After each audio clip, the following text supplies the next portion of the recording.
eu tive um problema aqui. Aí então, a gente precisa estabelecer o que a gente chama de vínculo terapêutico, que é quando o profissional ele tem uma postura mais, vamos dizer assim, mais séria, né? Tem uma postura ética e ele consegue passar confiança para quem? Para o cliente dele, para o paciente dele, que no caso é esse adolescente, que normalmente o adolescente tende a não falar muito. Então, a gente precisa passar mais seriedade, precisa instigar esse adolescente a falar sobre o que ele está sentindo, né? Esclarecer, eu preciso orientar, eu preciso perguntar e principalmente nunca julgar. Porque, como eu disse para vocês, o meu papel e o seu papel enquanto profissional de saúde é não julgar, né? É o quê? É cuidar e não julgar. Ok? Seguimos. Como é, professora, que eu devo atender um adolescente? Gente, primeiro de tudo, não existe receita de bolo para atender ninguém, né? Cada adolescente é um caso e cada adolescente eu vou ter um manuseio diferente. Não é que eu vou atender eles diferente, não, tá? Mas eu vou abordar eles de forma diferenciada. Sempre lembrando que o meu objetivo enquanto cuidador, o meu objetivo enquanto profissional da enfermagem, nesse processo dele, é monitorar o crescimento, o desenvolvimento da puberdade dele e também o desenvolvimento psicológico, tá? Incentivar e responsabilizar pelo próprio cuidado, porque muitas vezes o que acontece, gente? Deixa eu passar aqui pro próximo slide. O que acontece? Muitas vezes a criatura tá 20 anos nas costas e fica esperando que a mãe para pegar pela mãozinha e levar lá para o atendimento. Olha aí, eu maior de idade esperando minha mãe me levar no médico e dizer o que eu tenho. Então, nesse momento, nesse contato com o adolescente, a gente precisa conscientizar ele que o autocuidado, a saúde dele é responsabilidade unicamente de quem? Dele, né? Olha aí, o médico pergunta, o que você está sentindo? Aí você olha para sua mãe, o que eu sinto? Né? Então, é responsabilidade desse adolescente lembrar que a saúde é dele, ele precisa também ser o protagonista dessa situação, tá? O que a gente fala lá na consulta, gente? Fala sobre higiene e alimentação, a gente vai falar sobre isso também. Orientação sobre o uso de métodos anticoncepcionais, prevenção de infecções, aí eu digitei errado, tá, gente? Infecções sexualmente transmissíveis e AIDS, gravidez precoce e não planejada e vacinas, imunização. Precisamos passar informações também sobre orientação sexual e sexualidade, identificação da influência familiar, do grupo cultural, social e mídia, em que contexto esse adolescente está inserido. E observar também o risco para exploração sexual, violência doméstica e fugas também. E também falar sobre a vinculação escolar e investigar se esse adolescente não é vítima de bullying, tá? Que tudo isso vai culminar em quê? Em saúde mental.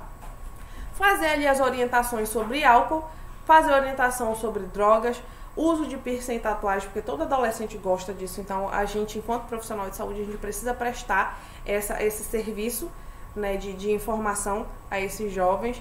Convidar para grupos existentes na unidade, na comunidade. Por exemplo, se tem um clubezinho de futebol, se tem clube de desbravadores, se tem alguma coisa que vai tirar ele do foco da situação de risco que ele vive e conseguir fazer um encaminhamento dele, por exemplo, para o esporte, para um grupo de pesquisa, sei lá, de computação, grupo de estudo. Então, o foco é tirar esse adolescente do meio dele de risco e tentar direcionar ele para situações que possam minimizar os impactos, principalmente emocionais e sociais, que esse adolescente está inserido, tá? Dentro desse contexto. Encaminhamento para médico, psicólogo e odontólogo, se for o caso, tá? Então, nosso papel é como educadores em saúde também. A gente precisa ver também, gente, o contexto familiar, porque muitas vezes tudo que esse adolescente está passando, por exemplo, é um adolescente que está tendo um adoecimento emocional. A gente precisa investigar como é que é a estrutura de família desse adolescente, porque às vezes é uma família que briga muito, às vezes tudo que está acontecendo com ele é em função do que ele vivencia dentro do núcleo familiar. Enrolou aqui. Dentro do núcleo familiar que ele vive, né? Então tudo isso vai como é que diz, menino? Tudo isso vai influenciar no comportamento desse jovem, vai influenciar nas escolhas que ele toma. Então, a família ela tem que ser um núcleo de acolhimento. Então, se a família ela não é um núcleo de acolhimento, eu preciso investigar e descobrir o que está acontecendo. Aí entra, quando a gente falou de papel, de contexto multiprofissional, a gente está falando disso, porque nessa situação, por exemplo, se for uma família que tem muito conflito, a gente pode chamar, por exemplo, um psicólogo, um assistente social, para fazer ali o acolhimento desse jovem e ver em que momento a gente pode tá interferindo e até que ponto a gente pode tá entrando nessa cena e tentando modificar e tentando minimizar com que o impacto seja... Peraí, que eu me enrolei. E tentar minimizar esse impacto na vida desse jovem. Tudo bem? Vocês entenderam então o papel da família? Espero que sim. A gente precisa fazer também orientação sobre a sexualidade desses jovens e a orientação sexual. Porque, gente, 14% dos jovens entre 11 e 14 anos já tem vida sexual ativa. Isso é um fato. 44% dos jovens entre 15 e 17% também.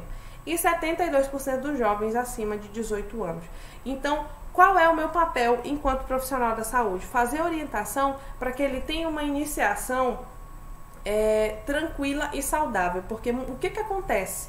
Como o adolescente ele fica muito curioso, ele não consegue decidir, ele não consegue muitas vezes pensar a respeito das consequências, ele acaba tendo uma iniciação sexual muito precoce e aí ele não está preparado. Nem fisicamente, às vezes, e muitas vezes não está preparado emocionalmente também. Então, requer um preparo. Então, nós, enquanto profissionais da saúde, nós precisamos fazer a abordagem desses adolescentes e precisamos falar sobre isso. Tudo bem?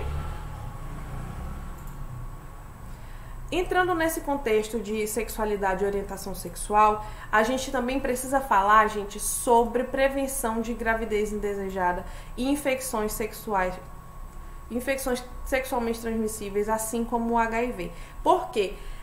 Uma gravidez não planejada na adolescência, ela traz risco e consequência. Como a gente já falou sobre isso ainda agora, ela não é somente uma questão econômica. Tem muita coisa por trás disso. Por quê? Às vezes, uma menina que engravida, a primeira coisa que ela vai fazer, sair da escola. Então, a gente tem essa consequência de evasão escolar. Por quê? No início da gravidez, é difícil ir para aula porque ela tá enjoada, porque às vezes tá dando tontura. E aí, no final da gravidez, já não consegue porque tá muito pesada, tá com sono, tá cansada. E quando o bebê nasce, por quê? Fica mais difícil estudar porque recém-nascido não tem horário para dormir. Então, ele dorme um pouco, daqui meia hora acorda, mama, dorme de novo. Então, ela precisa ter o cuidado exclusivo para o bebê. E as coisas que a gente vivencia, que a gente acompanha, é que muitas vezes existe uma sobrecarga materna. Por quê? O pai, ele fica ali naquele papel somente de ser provedor. E aí o cuidado da casa, o cuidado do filho, ela tem que cuidar dela, ela tem que cuidar muitas vezes do marido, né? Então acaba sobrecarregando essa mulher. Como é que ela vai dar continuidade no estudo dela? Às vezes, isso levando em consideração que ela engravidou e aí o rapaz assumiu, né? E foram morar junto, tá. Aí ela tem que cuidar da casa, cuidar do filho, cuidar do marido, que às vezes trabalha fora. E aí, que tempo que ela vai ter para estudar? Então, tem essa questão da evasão escolar, que ela é muito pertinente. Como eu falei para vocês no início dessa aula, a educação ela é um fator transformador. Então, se ela é um fator transformador, como é que a menina vai transformar, por exemplo, uma realidade dela, que às vezes ela não tem muita condição, como é que ela vai transformar essa realidade dela se ela não conseguir estudar? Se ela não teve estudo? Porque casamento não é para sempre, né? Então, a gente tem que pensar nisso também. Risco para a saúde. como por exemplo ruptura do colo do útero, porque ela é muito nova, o corpo dela não está preparado. Mortalidade materna relacionada às complicações dessa gravidez aí precoce, nascimento do prematuro desse bebê ou então sofrendo o aborto natural. E gravidez na adolescência, gente, não é brincadeira. Por quê?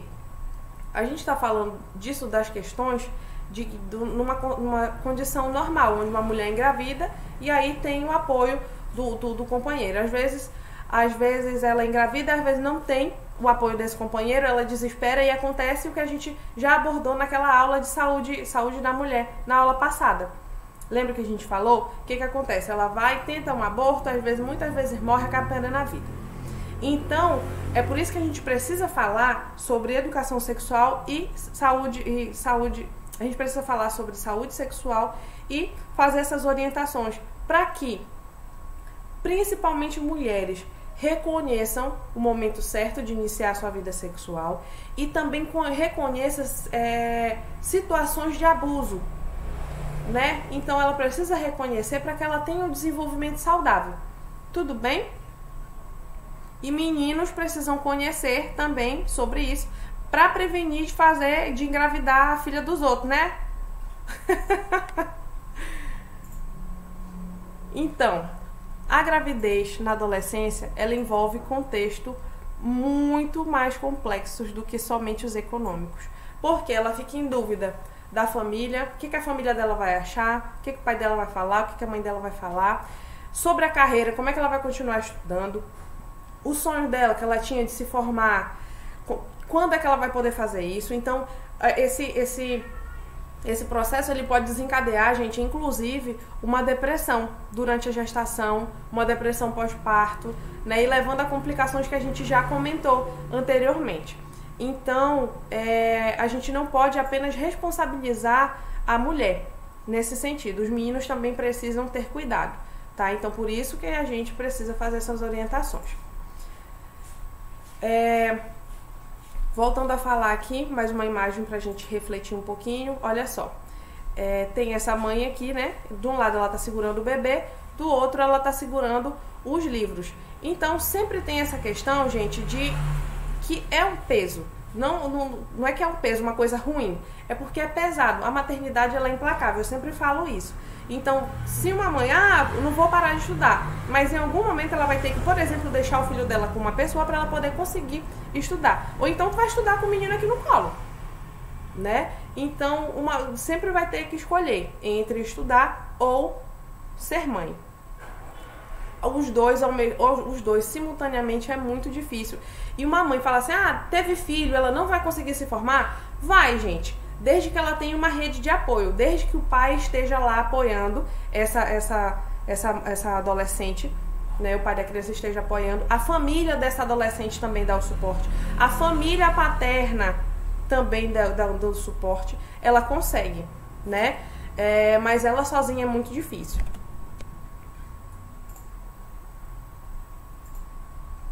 Alimentação na adolescência. A gente é bombardeado diariamente com promoções do Burger King, McDonald's, Bob's, Subway, que mais? Aí, hambúrguer não sei o que, hambúrguer de siri, a gente é bombardeado com essa alimentação de fast food, que é comida rápida, que é sanduíche, hambúrguer, hot dog, pizza, lasanha, não sei o que. Gente, é bom? Mas até que ponto o adolescente pode comer? O adolescente acabou de sair ali da fase da infância e está entrando para a vida adulta. E se no momento da infância e na adolescência ele não cuidar dessa alimentação, muito possivelmente esse adolescente vai passar por uma situação de adoecimento na vida adulta. Então é preciso que esse adolescente tenha essas orientações para poder cuidar da alimentação. Embora, professora, mas aí nunca mais vai poder comer um sanduíche, uma batata frita. Pode, mas desde que você priorize alimentos de qualidade também. Não somente priorizar comer batata frita, comer coxinha, comer pastel, comer uma pizza. Não, tudo. Eu falei isso na aula de nutrição, acho que foi na turma 1. Não é que você não vá comer esses alimentos. Não é que você não vai ingerir esses alimentos nunca mais na sua vida. É tudo uma questão de equilíbrio. A alimentação saudável trata-se de quê, gente? Equilíbrio, tá bom? Como é que eu vou equilibrar essa alimentação? Priorizar frutas, verduras, sucos naturais ao invés de refrigerantes. Que mais? Ingerir de vez em quando o alimento integral, né? E deixar um pouquinho de lado ali os doces, os salgadinhos, os fast food da vida, refrigerante, etc. Tá? Aí. Como eu falei, eu vi essa pesquisa, eu achei muito interessante, resolvi trazer para vocês. Doenças causadas pela má alimentação. São as 5 doenças mais comuns entre os universitários. Os universitários é aquele pessoal ali que acabou de sair da adolescência, tá saindo da adolescência, né? Porque normalmente o pessoal termina ensino médio com o quê? 17, 18 anos, né? Aí depois vai estudar, fazer vestibular para poder entrar na faculdade. Entrou na faculdade é o quê? Universitário. O pessoal fala que é a melhor época da vida, gente, mas não sei não. Há controvérsias. A gente sofre, mas só que é feliz ao mesmo tempo. A gente não é só calvário, mas também não é só flor, não. Então, a má alimentação, ela causa adoecimento, vocês sabem disso, inclusive adoecimento crônico, como diabetes e hipertensão, que a gente vai descobrir isso lá pelos 30, 40 anos, né, dependendo de como a gente lida com isso. Gastrite, gente, gastrite, que é o quê? Irritação da mucosa gástrica, né? É causada pelo quê? Ocorre devido à realização de poucas refeições ao dia, com grande volume de alimentos, com grandes intervalos entre cada refeição. Então, se a pessoa tem uma alimentação desregulada, por exemplo, passa muito tempo sem comer, e depois quando vai comer tá morrendo de fome e come um monte. E aí depois passa mais outro tempo sem comer. Muito provavelmente essa pessoa vai desenvolver o quê, gente? Gastrites? Não, gastrite. Gastrite é outra coisa. Desnutrição, causada pelo quê? Pela baixa ingestão de nutrientes, que é o que sustenta o nosso corpo. Doença que surge devido à alimentação baixa em calorias e nutrientes. Então, desnutrição. Obesidade, que surge doença que surge devido à alimentação rica em matéria gorda, como muita gordura, muita fritura, muito açúcar e excesso de proteína, muita carne. Então a pessoa acaba acumulando gordura e fica o quê? Obesa. Então preciso cuidar também para não desenvolver uma gastrite. Então, para ter uma alimentação equilibrada, eu vou ter que comer no horário certo. Eu tenho que comer o máximo de nutrientes possíveis, por exemplo. Isso não é o máximo de comida possível, gente, é nutriente, tá? Então ter uma variedade na alimentação, eu consigo fazer uma nutrição adequada. Então eu elimino a possibilidade de estar desnutrido. E eu preciso ter limite com o que se come para evitar o quê? Obesidade. Doenças degenerativas que surgem devido à prática de alimentação com alto teor de gorduras saturadas, colesterol e elevado consumo de calorias. O que são doenças degenerativas, gente? Doenças degenerativas são as doenças que são progressivas, né? Se elas não forem cuidadas para ter uma pausa, não é que elas sejam reversíveis. Falou em doença degenerativa, a gente falou de doença que não tem reversão, né? É uma doença que ela pode ter uma pausa. Como, por exemplo, gente, exemplo de doenças degenerativas, neurodegenerativas, como Parkinson, Alzheimer. Então, toda a nossa alimentação, ela influencia na nossa saúde neurológica também, né? E anemia nutricional. A gente já falou, eu já falei para o pessoal da turma U, tá?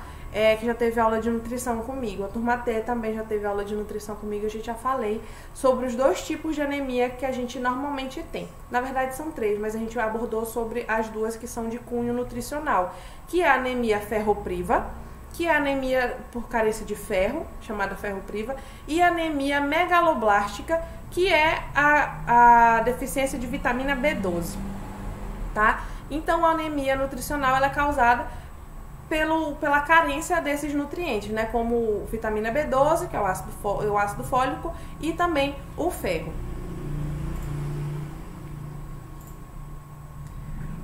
seguindo falando sobre alimentação, gente,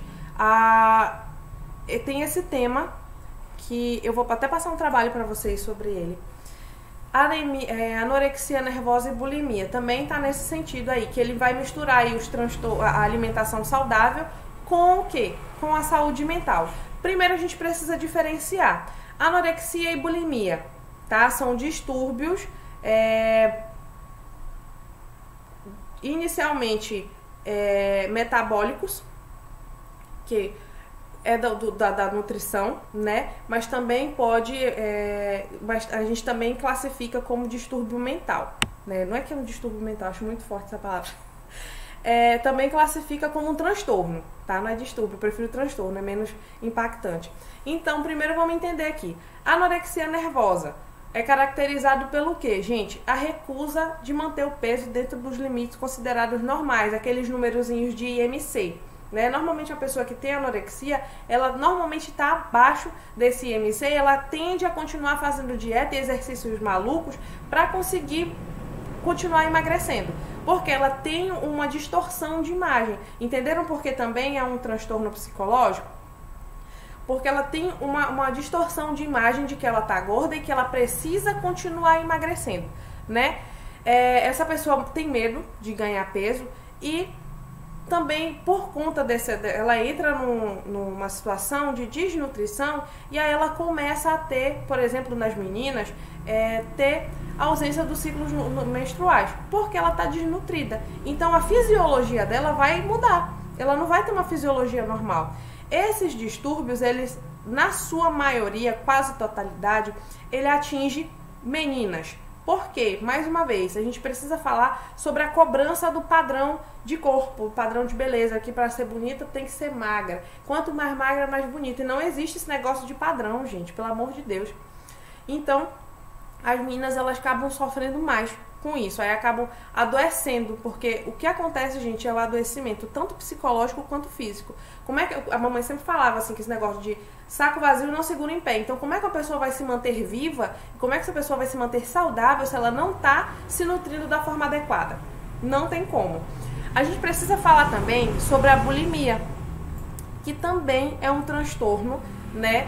Que é o episódio de descontrole da dieta, é onde a pessoa come e aí sente que comeu muito e vai lá e vomita, né? Essa fase da adolescência, as meninas acabam se cobrando muito com relação ao peso, com relação à aparência. Então é quando elas começam a ter o despertar emocional para, por exemplo, ficar interessada em alguém. E aí elas começam a se cobrar muito esse padrão de corpo, né? E aí a bulimia basicamente ela se caracteriza pelo episódio de ingestão excessiva com a sensação de perda de controle da comida. Por exemplo, fica um período muito grande sem se alimentar e quando ela vai comer, ela come muito e ela acha que ela comeu muito. E aí, para compensar essa situação de que ela comeu muito, ela vai lá no banheiro, provoca o vômito e vomita, né? E aí ela fica variando nesse período de come, tá de dieta, tá de jejum, e aí acaba se descontrolando, come muito, e aí começa a passar mal, né? Porque tudo isso gerado pela insatisfação com a forma do corpo e com o peso, sempre na intenção de quê? De emagrecer ou de não engordar, porque o maior medo nesse caso é de engordar. As meninas, elas são as maiores vítimas, como eu disse pra vocês, por causa dessa cobrança, esse padrão estético. E não existe, gente. O corpo bonito é o corpo que você habita. Eu trouxe essa imagem porque eu acho essa imagem muito simbólica, assim, nesse sentido. Porque a gente tem aí, olha só, vários biotipos de corpo, né? E todos eles são bonitos, porque o que é bonito, gente? A pessoa ser feliz e não a aparência estética, tá? E não existe padrão de beleza. Não existe padrão de beleza. Como diria Jojo Todinho, né? O seu padrão de beleza é você. Então não adianta ficar se comparando, não adianta ficar tentando se igualar. Ninguém é igual a ninguém, gente. Essa que é a beleza, sabe? De uma pessoa não ser igual a outra e de ser pessoas diferentes. Não existe esse negócio de padrão. Então a gente precisa vivenciar o nosso corpo e reverenciar o nosso corpo de uma forma diferente. A gente precisa se respeitar e respeitar os limites do nosso corpo, porque muitas vezes a gente adoece psicologicamente e a gente adoece fisicamente tentando se submeter a dieta, exercício, cirurgia, coisa para poder tentar ser padrão.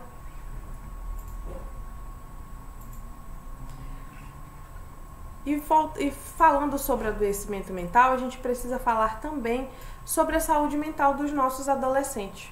Por quê? Como a gente já falou no início da aula, as condições de saúde mental elas são responsáveis por 16% da carga global, né, de doenças e lesões em pessoas com a idade aí de 10 a 19 anos, que é o período da adolescência, médio, né?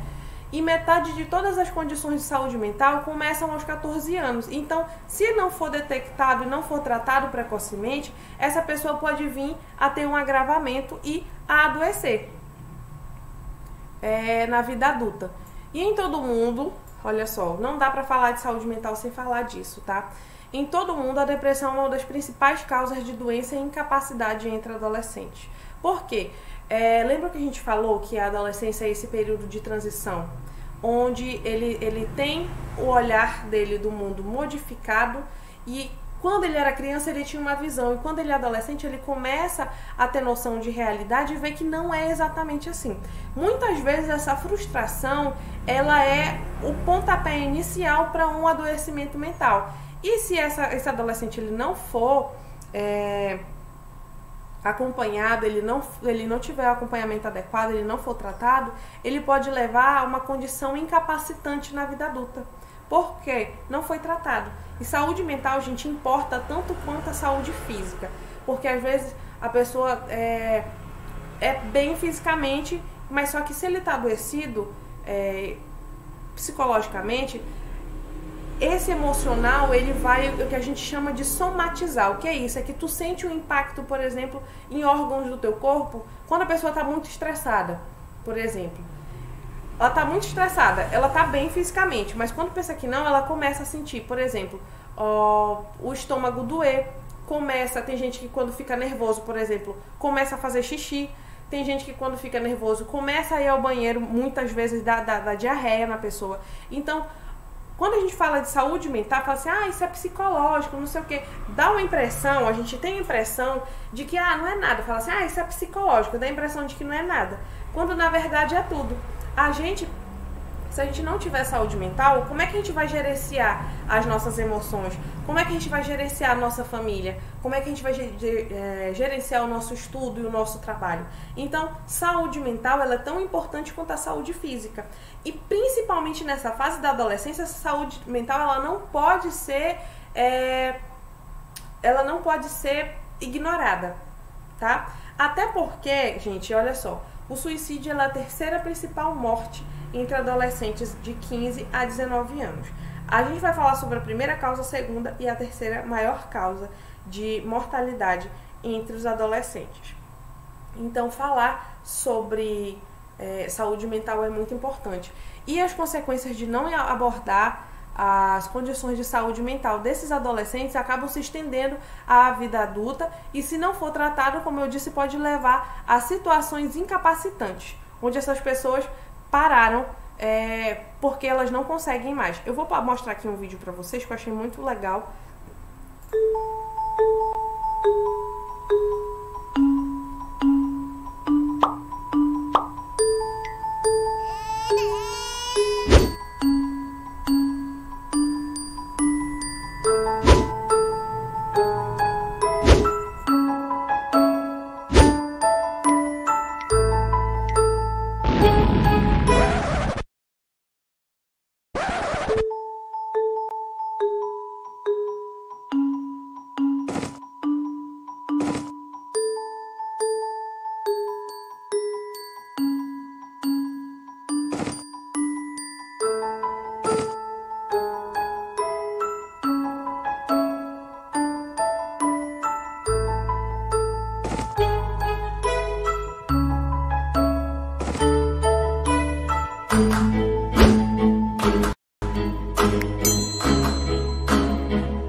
Muito bem, gostaram do vídeo? Esse vídeo ele resume basicamente o que a gente está falando a aula inteira, né? Eu achei ele muito bonitinho. Então a gente precisa entender que a influência da mídia, né, as normas de gênero pode exacerbar a disparidade, bora ler aí, entre a realidade vivida e suas percepções ou aspirações para o futuro. Então esse é um fator que pode ser modificado. A qualidade de vida em casa e suas relações com seus pais. Como é que é o relacionamento desse adolescente com os pais dele?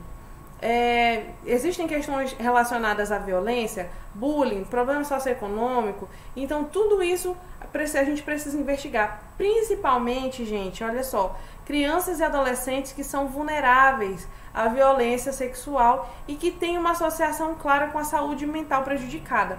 A maioria das pessoas que passam por uma situação de violência sexual, essas pessoas normalmente desenvolvem algum distúrbio, principalmente depressão, tá? E alguns adolescentes estão em maior risco de problemas de saúde mental devido às suas condições de vida. Quais são esses fatores? Falta de acesso a serviços e apoio de qualidade e principalmente de saúde, tá, gente? Atendimento de saúde, atendimento psicológico, que também faz parte de saúde, mas a gente costuma separar porque a gente precisa dar ênfase à saúde mental, tá? Adolescentes que vivem em situação de marginalização social, que vivem em situações de crise humanística, adolescentes que possuem doenças crônicas, ou então adolescentes órfãos e adolescentes que fazem parte dessas minorias étnicas ou sexuais ou de outros grupos que também são discriminados. A gente considera esses adolescentes de risco. Lembram daquela classificação que a gente colocou mais cedo? Pois é. A gente precisa falar também sobre psicose. O que é psicose, professora? Psicose é aquele filme da década de 80, 90? Quem é mais velho vai lembrar do que eu tô falando. As psicoses, gente, surgem comumente no final da adolescência para o início da vida adulta. A psicose são sintomas de alucinação. É quando a pessoa perde a conexão com a realidade. Começa a ter delírio, alucinação, ouvir vozes, ou então ver as coisas. E essas experiências de psicose, elas podem acabar prejudicando a capacidade de um adolescente participar de uma vida tida como normal, né? Participar da vida diária e da educação. E esse contexto, o adolescente que tem algum tipo de psicose, como por exemplo a esquizofrenia, ele acaba sendo estigmatizado e acaba sendo deixado de lado. Tem um preconceito muito grande em volta disso. Sempre lembrando que se uma pessoa ela tem uma psicose, ela trata essa psicose, ela faz o tratamento, essa pessoa pode ter uma vida normal, até porque é a sociedade que tem que se adaptar a esse adolescente, a essa pessoa que tem esse problema, né? E não esse adolescente que tem que se adaptar à sociedade. E sempre preservar para que não haja violação dos direitos humanos dessa pessoa. Suicídio e autolesão. A gente vai falar no próximo vídeo.